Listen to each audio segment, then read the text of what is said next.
Hi there, Grant from Penguin Motors, bringing you part one in a strip down and rebuild of a circuit racing Pinto. And if it seems like all I'm doing at the moment is taking them to bits, you'll be about right, because it's that time of year where we take lots of stuff to bits and it's a while before we start putting it back together. But anyway, so here we go. This is a circuit racing Pinto.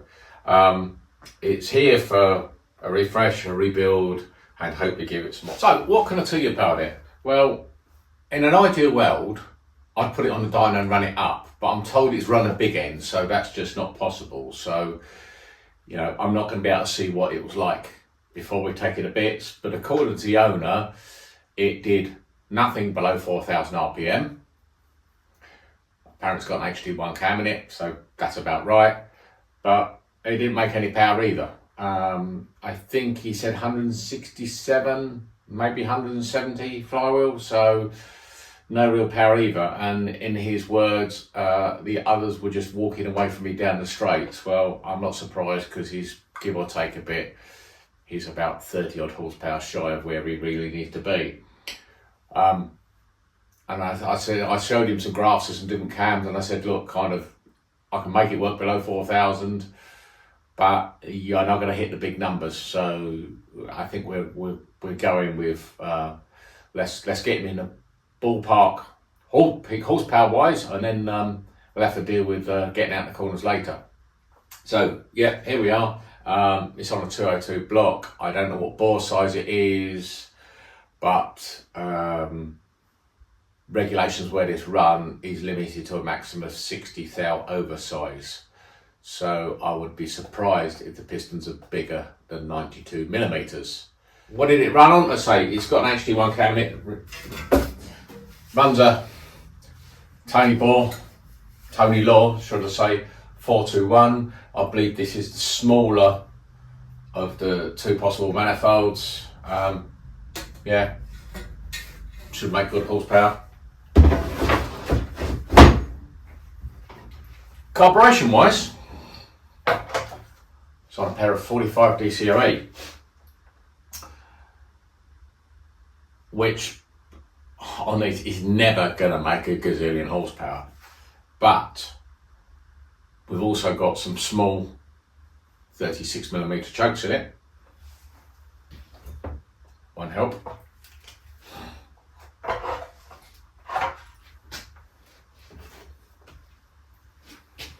This intake gasket is the size of the ports in the head.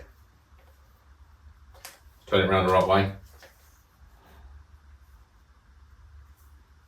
But the manifold ports, they don't really match.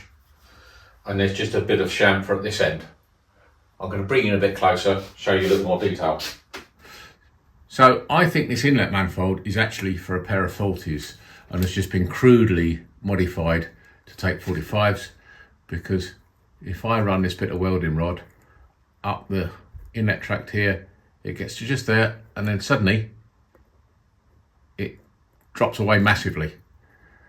So I think we've got a really crudely, poorly ported intake there. So I'm going to have to open the manifold up at both ends. And in fact, because we also have a pair of 48s, I'll probably open up the manifold end to suit the 48mm carbs, and then taper it in and blend it nicely so we don't have such a swan neck shape to the manifold. Should be a good few horsepower there, but certainly the 36mm chokes currently fitted in these would definitely hold power back. Logic says it would help pick the bottom end up, but realistically, if you've got too much cam, you can't use small chokes to try and pick the torque up at the low end, because it simply won't be there. So I think we've kind of got the worst of both worlds. We've got carbs that won't flow in the air, and a cam that only wants to work at high RPM. So I certainly think I can address the horsepower, if not the lower speed torque issues. But looking at the head, looking at the engine rather, we zoom in and look at the inlet ports. So looking at the exhaust ports, yeah, They've certainly been opened out a bit. We've got a half decent looking shape, or a pretty decent looking shape actually. I don't think we need to do a lot there. Right, what can you say about the inlet ports? Well, you can't quite see it in the picture here, but it does look a bit like they've been ported with a knife and fork. But that doesn't really matter. What it looks like doesn't matter. It's the air it flows. What we can see is the guide boss has been ground back. We don't have proper guides, but we do have wasted stem valves. So the valves are probably oversized. We can see here we've got a fairly sharp taper. So the very edge of the port has been opened out, but in reality, the actual port hasn't. So I think we'll get the cylinder on a float bench and see what airflow numbers we got for it before we make any decisions on that. First impressions at the top end look good. It's all nice and clean. Don't look the fullers are. They don't look like Kemp ones. Looking at the fact that the base there on number 2 exhaust valve, there looks to be some wear on or some markings on the base circular cam. Suggests, if not now, but at some point, that's been running with too tight a clearance on that exhaust valve. I think what we do now, out of curiosity, I'll get a DTI out and I'll just measure the installed valve lifts. Give us an idea whether we're short on valve lift or not. Right, I've put a metric, which is unusual for me measuring my valve lift, but I've put a metric DTI on number 1 inlet. Now this engine is quite stiff, so probably a result of the blown big end, but let's see if I can turn it over smoothly and count the valve lift. If it's HT1 cam, we're looking at a little over 12 millimeters, about 12.2 or 480 thou. Let's see what we actually get. 1, 2, 3, 4, 5, 6, 7, 8, 9, 10.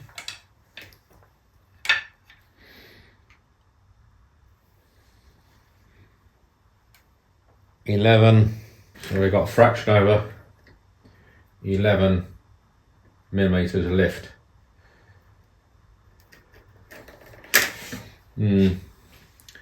That means we're missing quite a bit of lift there.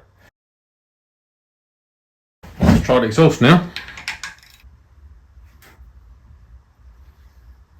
1, 2, 3.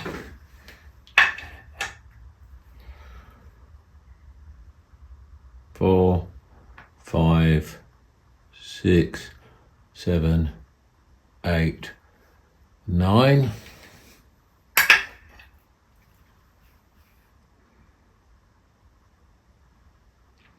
10.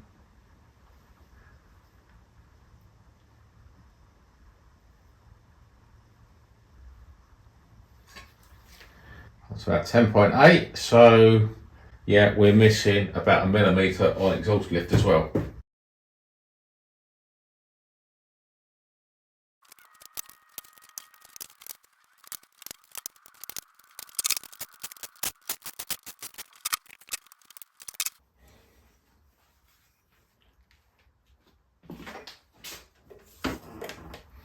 We've got a Felpro head gasket.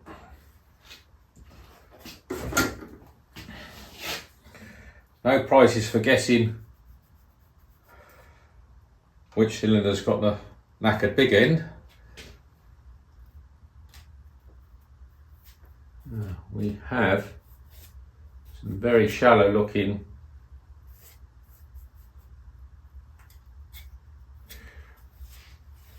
piston cutouts, which look to me like they've been done with a Dremel. Pistons are kind of flush. Let's see if we can get a crude measurement as to what size they are.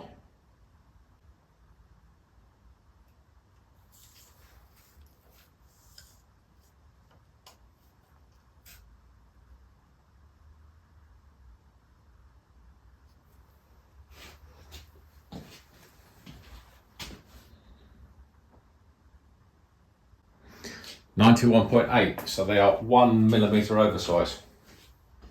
Right, here goes, big reveal. Let's see what's in the bottom end.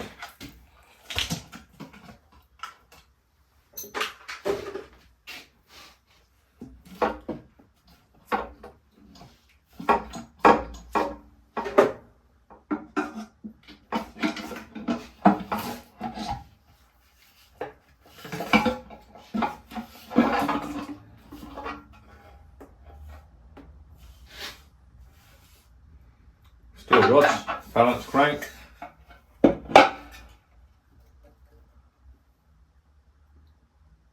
Bits of big end shell.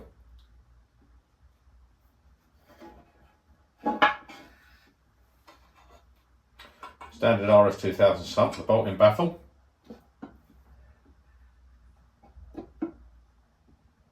We'll probably switch that out for a gated steel baffle, which will control oil surge better.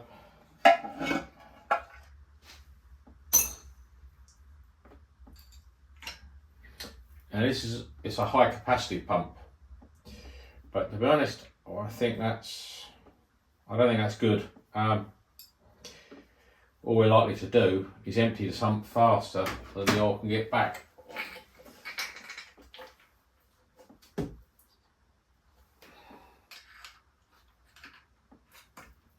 I'll hook the rotor out.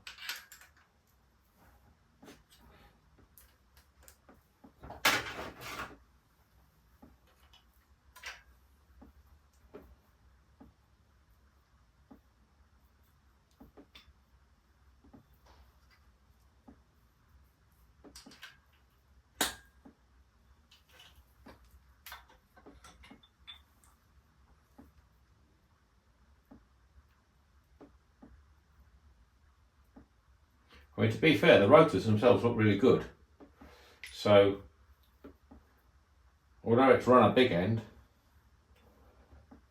the driver must have stopped quite quickly because we haven't had a whole load of debris go through the oil pump. I'm not sure if the camera will really pick it up, but this rod is blue. That's number 4 cylinder. This is the one we know had the big end failure, but obviously this has been hot. Now, why has it been hot? Was it just a bearing failure? Probably not. Probably oil starvation.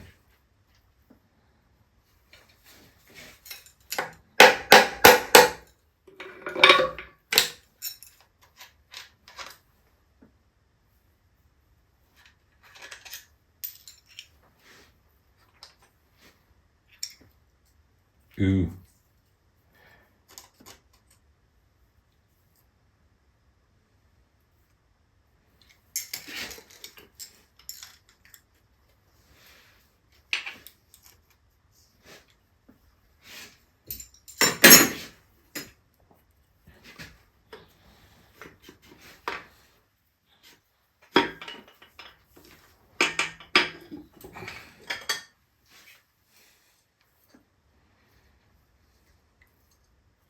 Well, that was a PEC rod,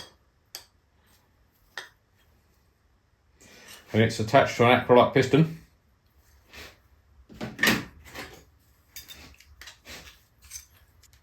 Piston itself looks remarkably good. But there's only one place for that rod, and that's in the bin.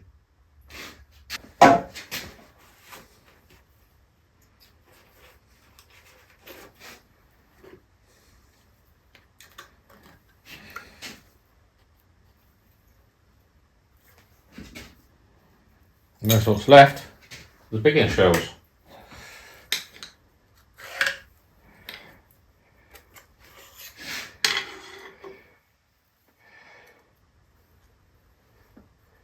Crank pin itself looks remarkably good. So right, here we are. We've got all the pistons out, set of PEC rods, 24mm pin, so still got the big pin on them. Most of the big end bearings look good. So that one's on the floor now.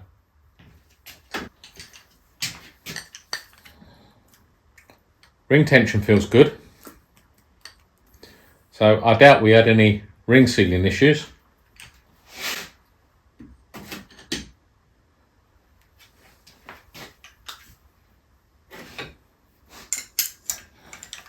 But even with all the pistons out, the crank is tight to turn.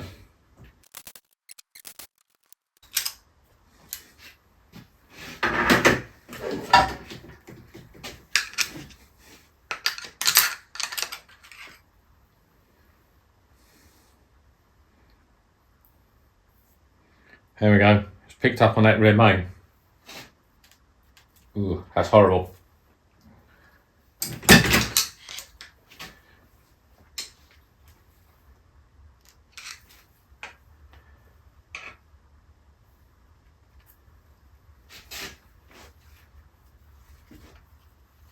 Turns nicely now.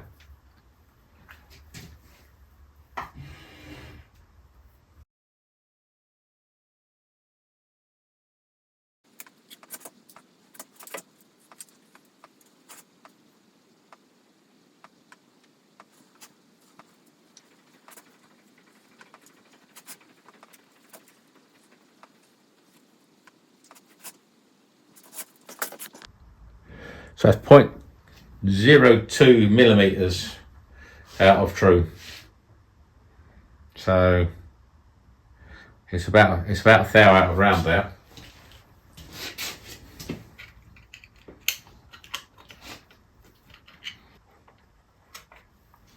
I can get it on the front edge, which wasn't as badly damaged.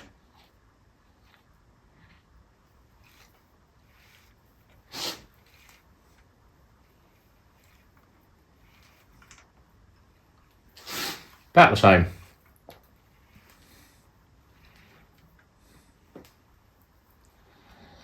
And what's probably happened is the heat on that big end there has caused the crank to do that.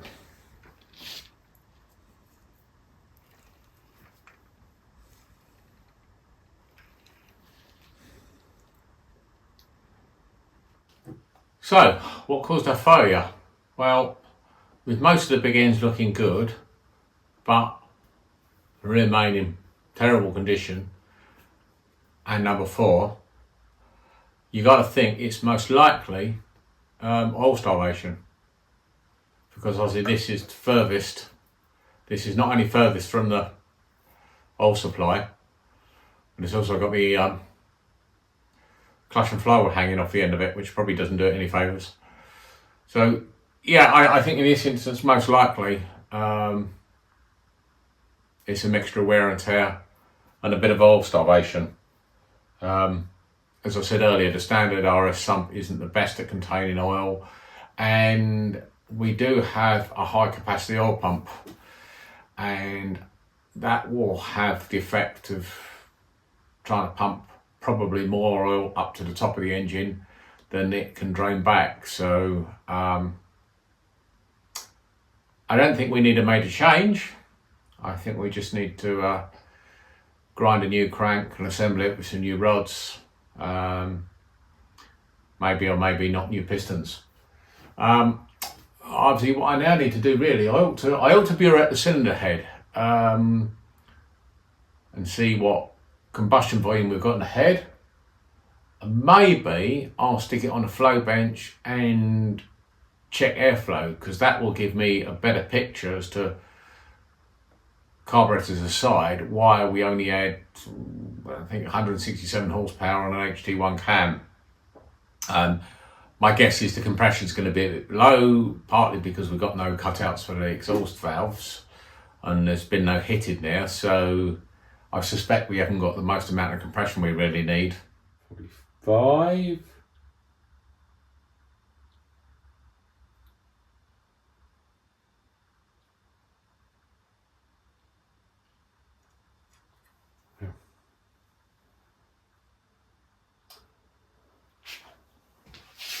Don't think you see that.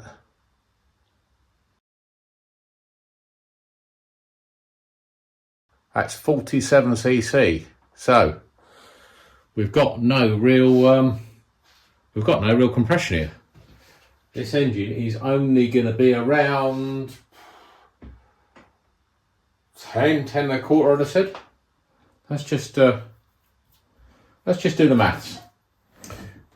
Right, so we need to get an idea where we are compression ratio wise on this. So I'll put some stats up there. Bore 92 millimeters, 76.9 millimeter stroke. We've got a Felpro head gasket which compressed will have about 7cc in it, and we've got 47cc in the head. So we've got a total combustion chamber volume of 54cc.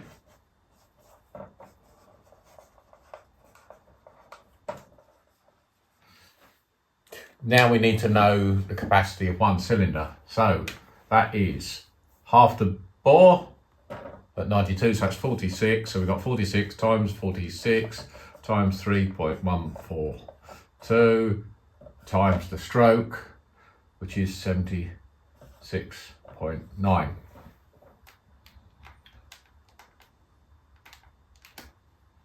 (46 times 46 times 3.142 times 76.9 equals). Okay, so that's 511cc per cylinder. So to work out the compression, all we need to do is add those two together. So it's 511 plus 54, and then we divide it by 54. So 511 plus 54 divided by 54 equals 10.4. So I wasn't far out in my off the top of my head. 10.4, way too low, or certainly way too low for that cam.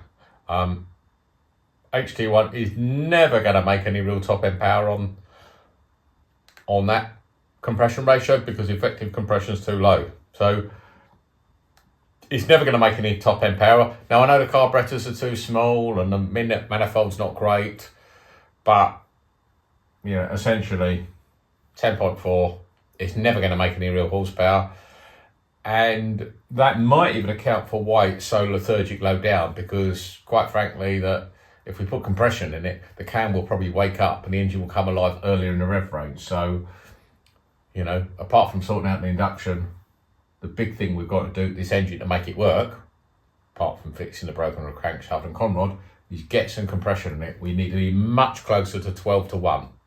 And I would say, knowing the limitations and regulations and knowing where the car competes, we need to get to somewhere near 190 horsepower. We need to be in the 190s. And if we can get that up by race and a half, race and 3/4, I think we'll be on target. So next, well, we might as well hit the flow bench now and see if the head actually flows any air.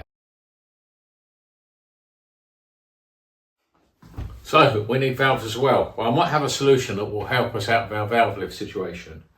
I commissioned GNS to make me some valves, and I've had some Pinto valves made that are shorter, so that should get us back a little bit of lift. So I'm going to bring you down closer to the bench and let you see the difference in the valve lengths. So here we are on the steel bench with the original valve and my new shorter one, and here we've got a depth gauge. Now it's not ideal because this bench is stainless and this is magnetic, but if I take the original valve and put the foot at the top edge of the valve seat. Now I know you won't see this exactly, but if I swap it for the one I've had made, the gauge sits at the same point. This valve has a top cut on it, so it looks thicker, but the actual valve seat, top edge of the valve seat, is in the same place. So if I put the original valve under the depth height, I get a reading. I don't know if you can see that. That is 111.42 millimeters. And my new shorter valve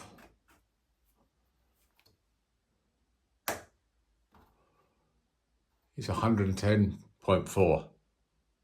So it's a millimetre shorter, so that will help us out a little bit with some of our missing valve lift.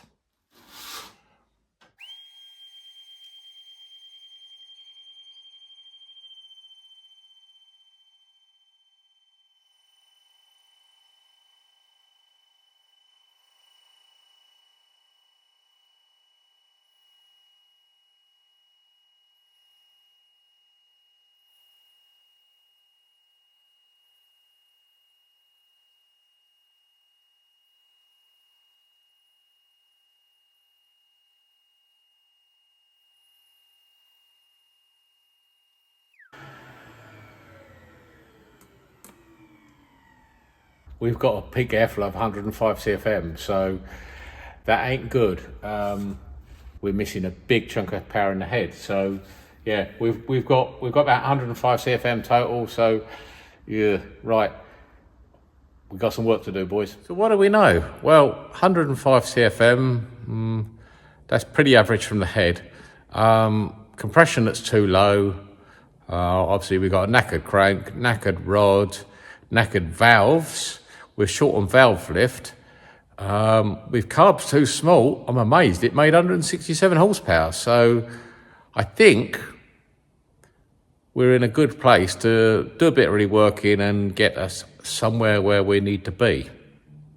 Which, as I said earlier, we need to be somewhere up 190, up in the 190s, heading towards 200 horsepower, because I know the cars this guy's competing against. So yeah, with a bit of luck, we can give him the horsepower and more bottom end than he already had. Not that we're ever going to have a lot of bottom end on that HT1 cam, but that's all for the next episode. On that bombshell, you know what to do, guys. Like, share, subscribe, ring the bell, and I'll bring you some more. Catch you on the flip side.